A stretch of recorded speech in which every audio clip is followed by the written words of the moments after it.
The rain that night came down like an old grief remembering itself, spilling in silver sheets across the lonely stretch of prairie where the wind wandered without a companion. In that trembling storm, a young woman ran, Sahel River, age 20, breath tearing from her chest as though fear itself had thorns.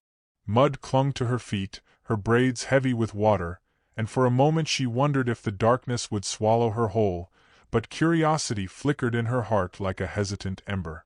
Behind her came the sound of hooves, shouts tearing through the storm, accusing voices that had already decided her fate long before truth could open its mouth. She had never touched the stolen horse they blamed her for, yet in this land, innocence was too soft a thing to survive without a shield, and she had none. But then lightning split the sky, revealing a cabin at the forest's edge, a place she had passed once, where a giant cowboy lived in the solitude of someone who carried more silence than a single soul should. Her breath hitched with the faintest hope that perhaps mercy lived there, waiting to be asked for. She stumbled toward it, praying the storm had softened his heart rather than hardened it. Inside the cabin, the lamplight flickered over the broad shoulders of Calder Boone, age 30, who sat carving a small wooden horse, his hands steady in a way that came only from a life spent holding heavy things, saddles, ropes, grief.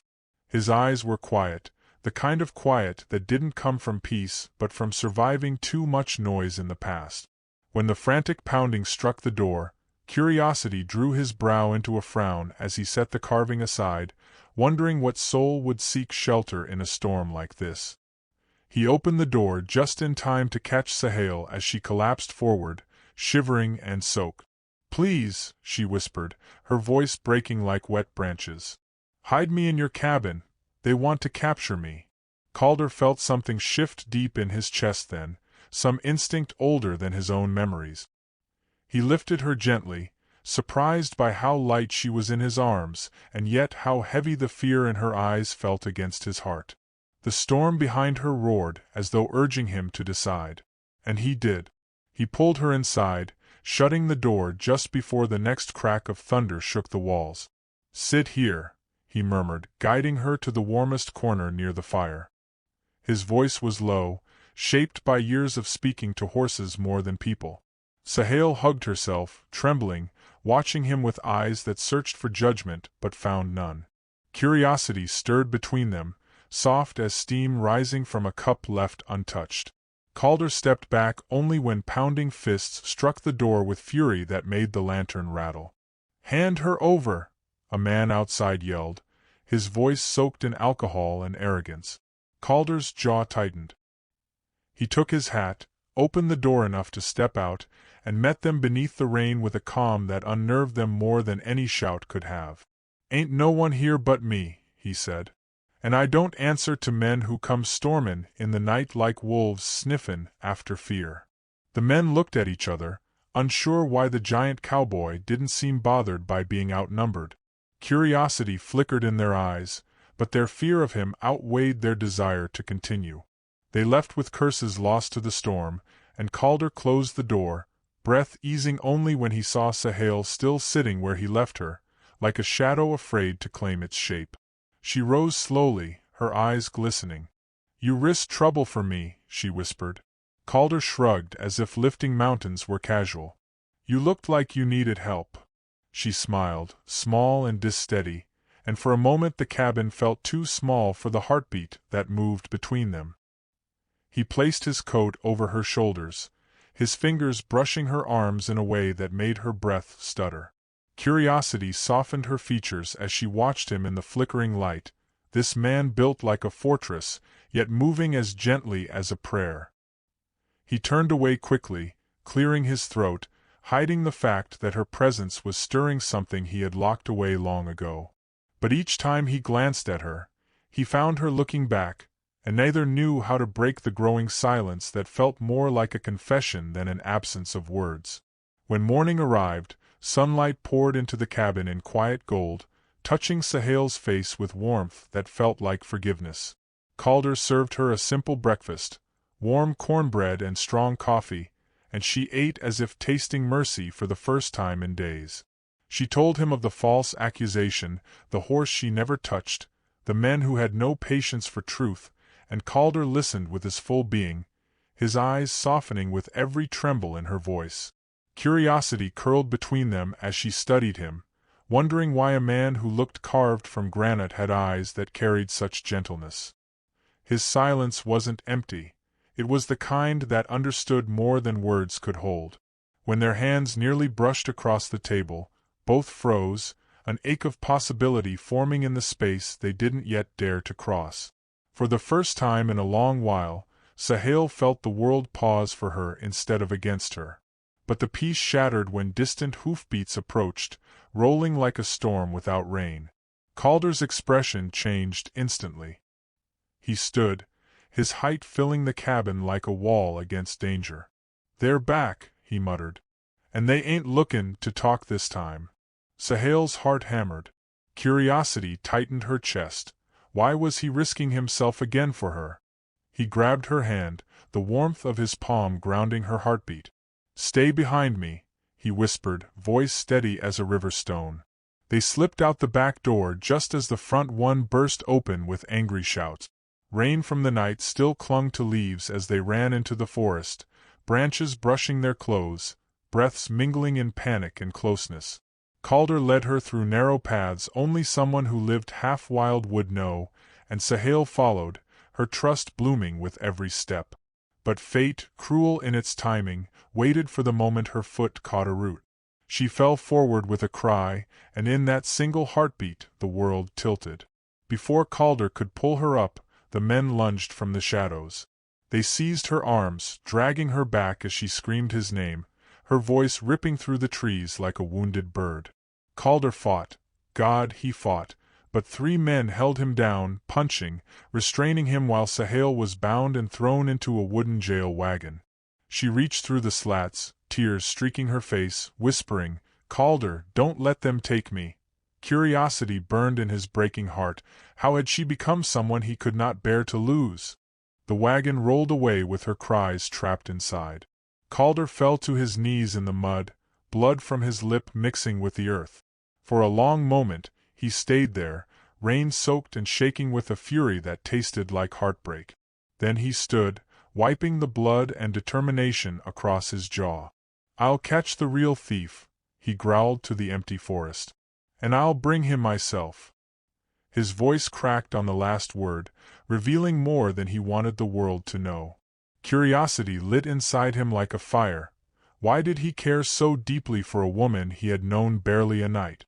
But he didn't question it. He simply moved. Calder followed the clues the way only someone who had lived years alone with land and silence could. He studied hoofprints with the patience of a hunter and asked questions with the bluntness of a man who didn't fear confrontation. Everywhere he went, the name Rowdy Briggs surfaced, a drifter known for stealing horses and shifting blame like dust in the wind. Calder's anger simmered, but under it lay something softer, a desperate urgency born from wanting to free Sahel not just from chains but from fear. Curiosity tugged at him with every mile, wondering what she was feeling in her captivity, whether she thought he had abandoned her. When he finally cornered Rowdy in a narrow canyon, the thief laughed at first, underestimating Calder's quiet strength. But that laughter died quickly. Calder dodged his swings, disarmed him, and tied him with rope thick enough to bind a wild mustang. Dragging him toward his horse, Calder muttered, "You're gonna tell the town everything, or I swear I'll make sure you never steal another damn thing." Rowdy, bruised and trembling, nodded so quickly it was nearly comical. Curiosity rose in Calder's chest. Would this be enough to free her? He didn't know, but he rode hard for town, hope and fear galloping beside him.